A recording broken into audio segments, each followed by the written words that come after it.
अस्सलामुअलैकुम दोस्तों। हिंदुस्तान की सरजमीन पर हजारों औलिया अल्लाह आए, लेकिन आज हम जिस महान बादशाह की दास्तान सुनाने जा रहे हैं, उनकी मिसाल पूरी दुनिया में नहीं मिलती। वो एक ऐसे बादशाह थे जिन्होंने अल्लाह की मोहब्बत में अपने सर से सोने का ताज उतार फेंका और फकीरी का लिबास पहन लिया। जी हां, हम बात कर रहे हैं सुल्तान सैयद अशरफ जहांगीर सिमनानी की। चलिए इतिहास के पन्नों को पलटते हैं और चलते हैं आज से 600 साल पीछे ईरान के शहर सिमनान में। दोस्तों, आप नबी एक करीम सल्लल्लाहु अलैहि वसल्लम के खानदान से हैं, यानी आप सैयद हैं, और रिश्तों में आप हजरत गौसे आजम के भांजे लगते हैं। आपके वालिद का नाम सुल्तान इब्राहिम था, जो सिमनान के बादशाह थे। बचपन से ही आप बहुत ज़हीन थे। महज 7 साल की उम्र में आपने पूरा कुरान हिफ्ज कर लिया था, लेकिन कुदरत को कुछ और ही मंजूर था। जब आप जवान हुए तो अचानक आपके वालिद का इंतकाल हो गया। वजीर और दरबारियों ने फैसला किया कि शहजादे अशरफ को बादशाह बनाया जाए। आपके सर पर सिमनान का ताज रखा गया। आप तख्त पर बैठे और बहुत इंसाफ के साथ हुकूमत करने लगे। कहा जाता है कि आपकी हुकूमत इतनी शानदार थी कि आपके डर से शेर और बकरी एक ही घाट पर पानी पीते थे। लेकिन दोस्तों, तख्त पर बैठने के बावजूद आपका दिल बेचैन रहता था। दिन में आप दरबार लगाते, लोगों के फैसले करते, लेकिन रात होते ही आप मुसल्ले पर खड़े हो जाते और रोते रहते। आपको यह दुनिया, यह तख्त और यह ताज सब झूठ लगता था। आपके अंदर अल्लाह को पाने की एक अजीब सी आग लगी हुई थी। आप अक्सर अल्लाह से दुआ करते थे, ए मेरे मौला, मुझे इस सोने के पिंजरे से आज़ाद कर दे, मुझे अपना रास्ता दिखा दे। फिर एक रात वो करिश्मा हुआ जिसने आपकी जिंदगी बदल दी। ख्वाब में आपको हजरत खिज्र अलैहिस्सलाम की जियारत हुई। उन्होंने फरमाया, ए अशरफ, तुम बादशाही के लिए नहीं बल्कि फकीरी के लिए पैदा हुए हो। हिंदुस्तान जाओ, वहां शेख अलाउल हक पंडवी तुम्हारा इंतजार कर रहे हैं। बस यह इशारा मिलना था कि हजरत मखदूम अशरफ का दिल दुनिया से उचाट हो गया। आखिरकार आपने फैसला कर लिया। आपने अपने छोटे भाई सुल्तान मोहम्मद को बुलाया और भरी महफिल में अपने सर से ताज उतारकर उनके सर पर रख दिया। आपने फरमाया, मेरे भाई, आज से यह सल्तनत तुम्हारी है। मुझे मेरा असली सुल्तान मिल गया है। वो मंजर कितना दर्दनाक होगा जब एक बादशाह अपने ही महल से एक फकीर बनकर निकल रहा था। आप अपनी वालिदा यानी अपनी मां के पास गए और इजाजत मांगी। मां ने रोते हुए अपने बेटे को गले लगाया और कहा, जाओ बेटा, मैंने तुम्हें अल्लाह के हवाले किया। पूरा शहर अपने महबूब बादशाह के पीछे रोता हुआ चल पड़ा। हर कोई कह रहा था कि सुल्तान, हमें छोड़कर मत जाओ, लेकिन आपने मुड़कर नहीं देखा, क्योंकि अब आपकी मंजिल सिमनान नहीं बल्कि हिंदुस्तान थी। आप शहर की हदों से बाहर निकल गए और अल्लाह के रास्ते पर चल पड़े। सिमनान के उस आलीशान महल को छोड़ने के बाद जब आप शहर की हदों से बाहर निकले तो आपके पास न तो घोड़ा था और न ही कोई सवारी। वो पैर जो कभी मखमल के कालीनों के अलावा कहीं नहीं पड़ते थे, आज वो पथरीले रास्तों पर चल रहे थे। ईरान से हिंदुस्तान का सफर कोई आसान सफर नहीं था। रास्ते में ऊंचे पहाड़ थे, तपते हुए रेगिस्तान थे और घने जंगल थे।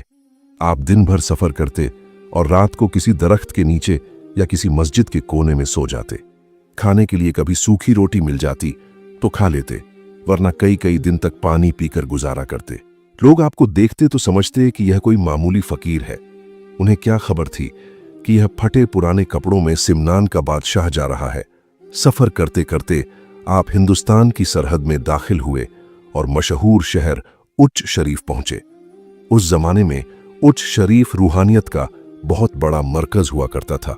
वहां उस वक्त के सबसे बड़े बुजुर्ग हजरत मखदूम जहानिया जहां गश्त रहमतुल्लाह अलैह मौजूद थे।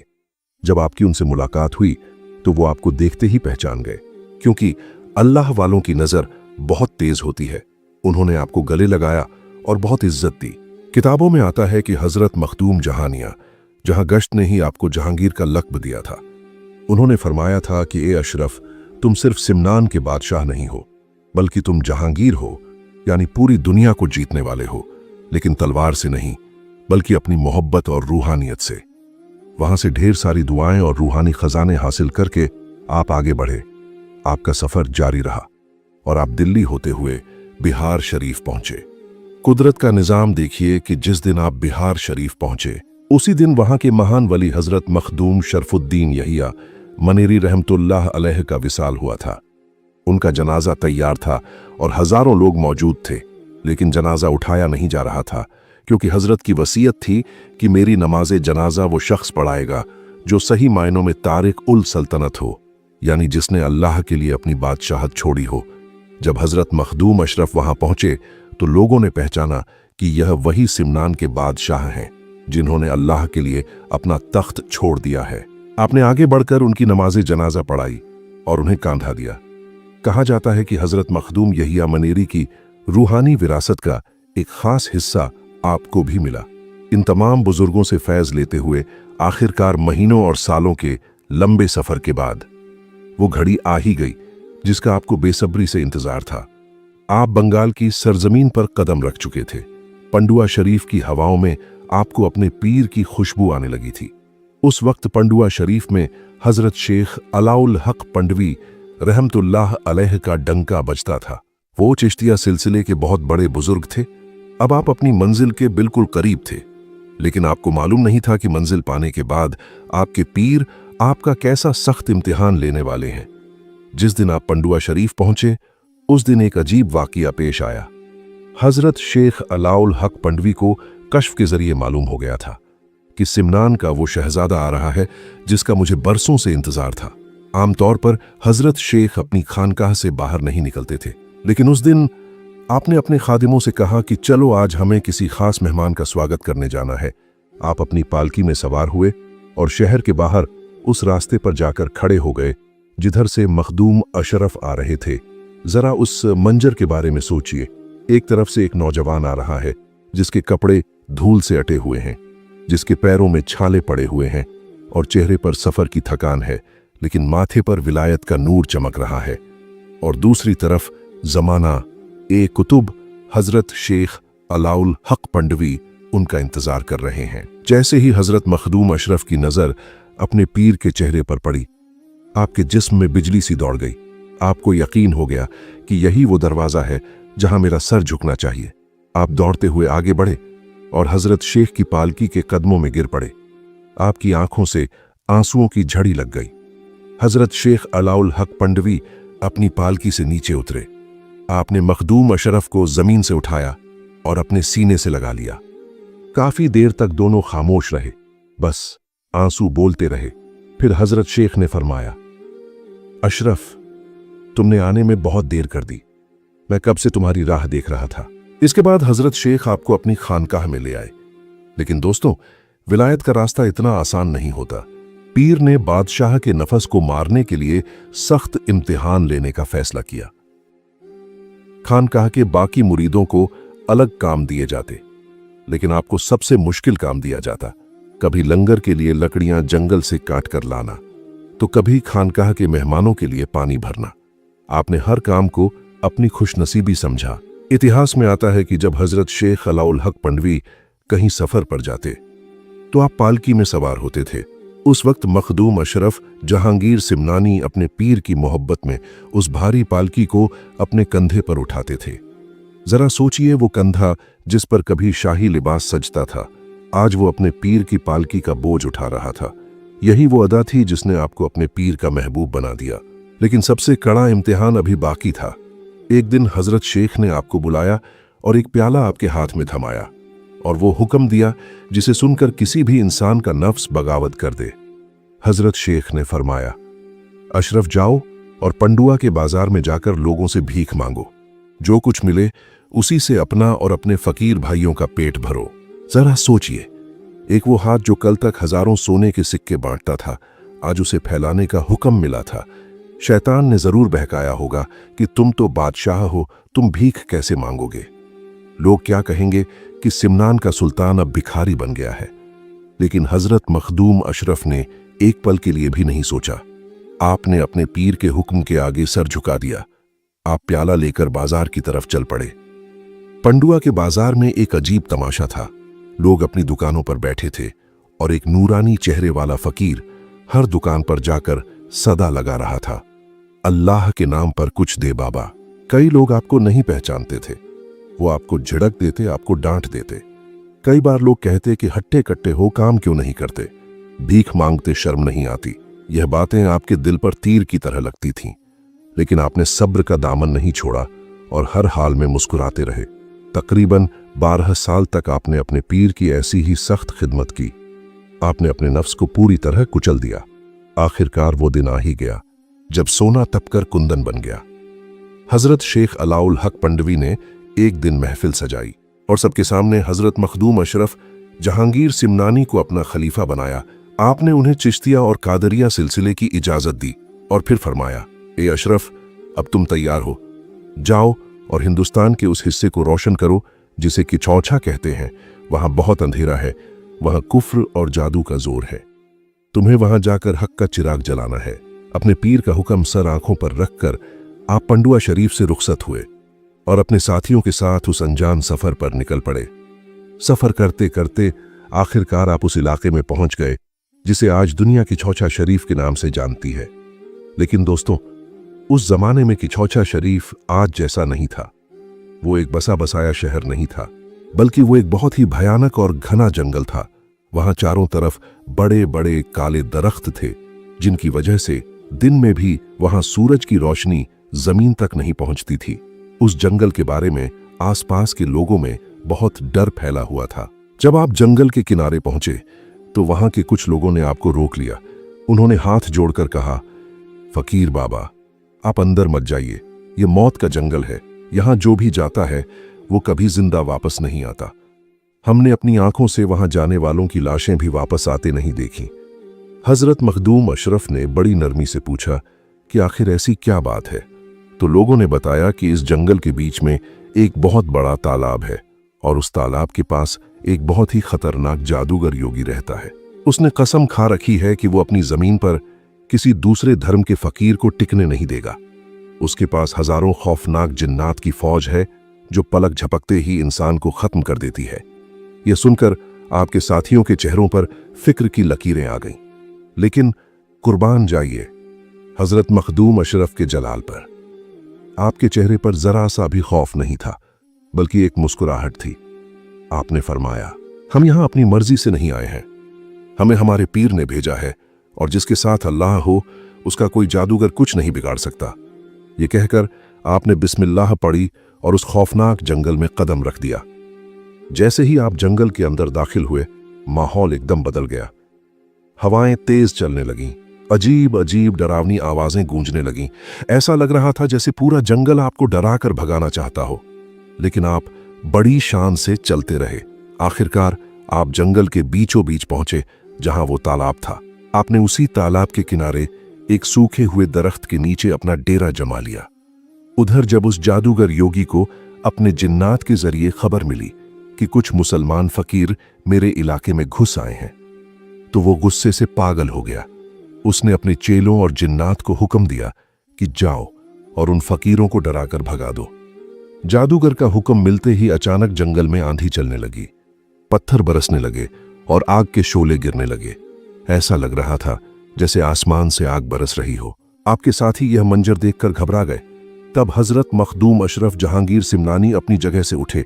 आपने अपने साथियों से फरमाया, घबराना मत, अपने वजू को ताज़ा रखो और अल्लाह का जिक्र करते रहो। यह सब नजर का धोखा है, यह बातिल है और बातिल हक के सामने कभी टिक नहीं सकता। फिर आपने आसमान की तरफ एक नजर उठाकर देखा।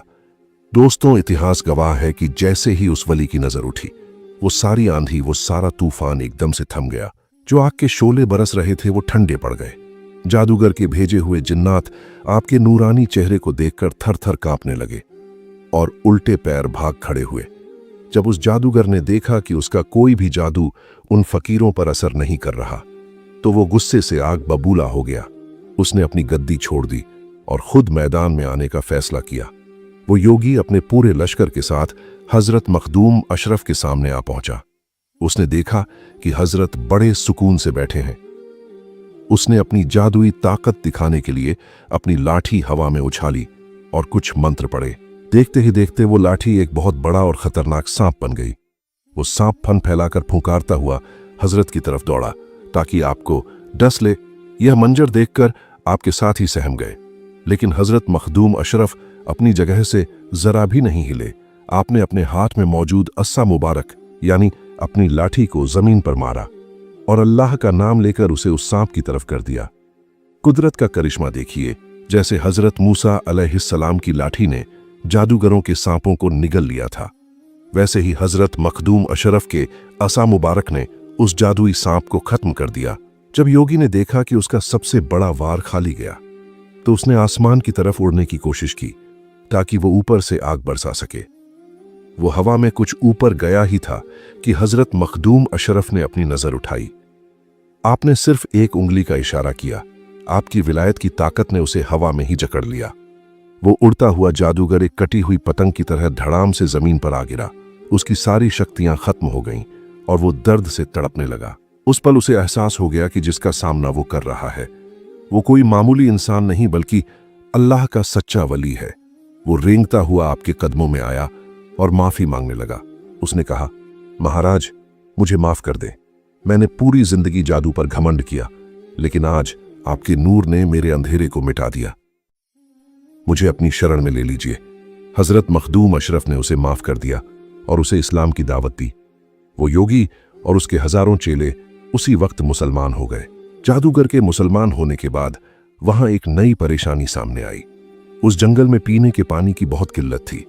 आपके साथी और नए मुसलमान हुए लोग प्यास से परेशान थे।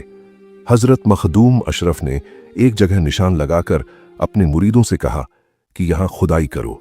जब खुदाई की गई तो वहां से मीठे पानी का एक चश्मा फूट पड़ा। हजरत ने उस पानी में अपना लुआब यानी थूक मुबारक डाला और अल्लाह से दुआ की। दोस्तों, यह वही पानी है जिसे आज पूरी दुनिया नीर शरीफ के नाम से जानती है। अल्लाह ने उस पानी में ऐसी शिफा रखी है कि आज 600 साल बाद भी अगर किसी इंसान पर दुनिया का सबसे खतरनाक जिन्न सवार हो या किसी पर काला जादू किया गया हो, तो जैसे ही वो इस नीर शरीफ के पानी से नहाता है, वो जिन्न आग की तरह जलने लगता है और उस इंसान को छोड़कर भाग जाता है। इसके बाद आपने वहां एक शानदार खानकाह तामीर की और उस वीरान जंगल में दीन की ऐसी शमा जलाई कि पूरा हिंदुस्तान आपकी रूहानी रोशनी से जगमगा उठा। दूर दूर से लोग अपनी परेशानियां लेकर आपके पास आते और जो भी आपके दर पर आता आप उसकी झोली भर देते। आपने कई किताबें भी लिखी जिनमें लताइफ-ए-अशरफी बहुत मशहूर है। आप अपनी जिंदगी के आखिरी लम्हे तक लोगों को अल्लाह से जोड़ते रहे। लेकिन दोस्तों, हर जानदार को मौत का मजा चखना है। आखिरकार वो दिन आ ही गया जब इस महान वली को अपने रब के पास जाना था। हिजरी साल 808 और मुहर्रम का महीना था। हजरत मखदूम अशरफ को पहले ही मालूम हो गया था कि अब जाने का वक्त आ गया है। आपने अपने तमाम मुरीदों और चाहने वालों को जमा किया और उन्हें अपनी आखिरी वसीयत यानी नसीहत फरमाई। आपने फरमाया, मेरी मौत पर रोना मत, क्योंकि एक वली मरता नहीं है बल्कि एक घर से दूसरे घर में जाता है।